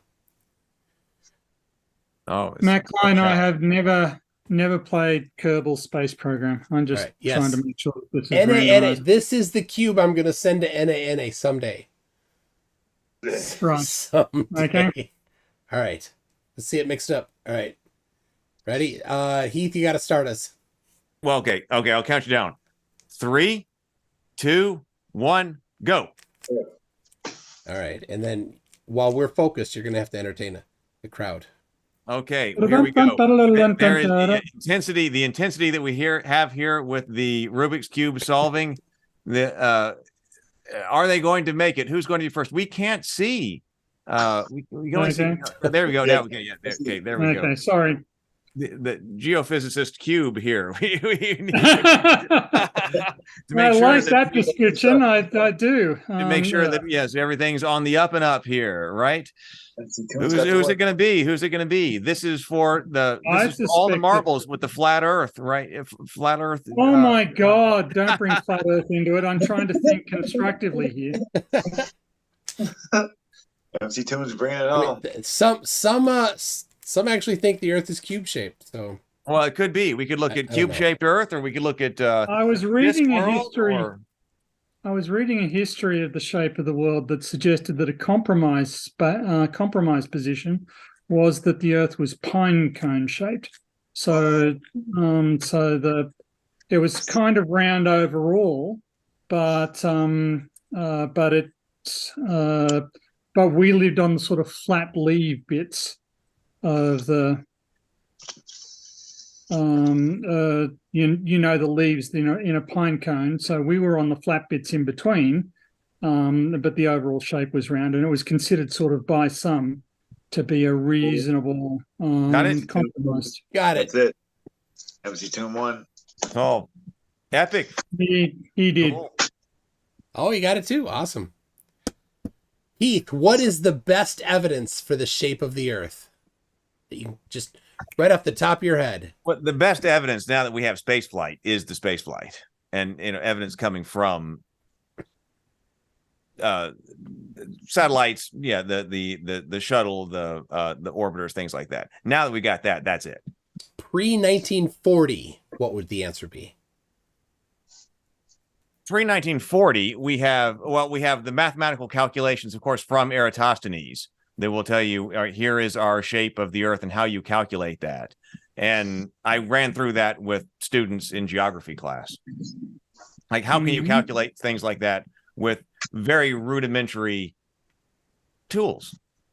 And it's fascinating. It's fascinating, the kinds of things you can learn that if you don't need actual modern day technology to learn. Yeah, there you go.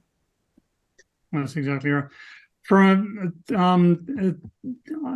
my experience with flat earthers is that because that one's thrown at them so often, they have their script for how to avoid dealing with it. And I prefer to come at things from the fact that the energy from earthquakes radiates from the epicenter to the antipode, then back again across multiple cycles. And you see the same principle with atmospheric pressure waves, like from Tonga Tapu. I'm not going to give the full name of that earthquake, of that volcanic eruption, but also from Krakatoa. So the atmospheric pressure waves circled Earth 7 times, leading to 14 or 15 receptions by atmospheric observation stations. So I kind of use that one, but Toon thinks it's too. That's a very interesting one. Well, that's a very interesting one because when you have the earthquake that occurs at some particular epicenter and you measure it from different measuring stations, if it were flat, I mean, you would be able to calculate when certain different stations would make those readings, and it conforms to spherical Earth, not flat Earth. Exactly. Yeah. But Toon is convinced that that's too complicated for small flurfer brains to assess. The animation you did, I think, is really nice. Right. And I've used it, and they didn't understand it. It went past them. So that Joss Lays he does a lot of 3D animations.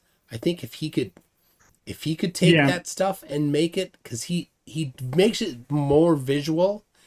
Yeah. Than mine was purely amateurish. I'm happy to confess, but I think that you're right. Somebody who could rotate it and sort of show show it happening on a full globe, that would be interesting. Now I've got I do have, if they're ever useful for whatever you're trying to do, I've got videos that animate like Eratosthenes stuff. Toon has some of those as well, actually. Okay. I don't know if I have the animations, but I did it myself 4 times. Did you not have the animation of the comparison between the flat Earth stuff and or were you using somebody else's? I seem to remember you had it flat and then you sort of curved the surface. Was that you or was that somebody else's video? That was not me. I've not done animations since I worked with Macromedia Director. If anybody knows what that is, you'll know how far back that was. I don't. I'm going to assume that that's because it's older than I am. That assumption is almost certainly false, but. Oh, we have a flat earther in the chat, Gary Wybenka. Oh, okay. He doesn't even listen to the video.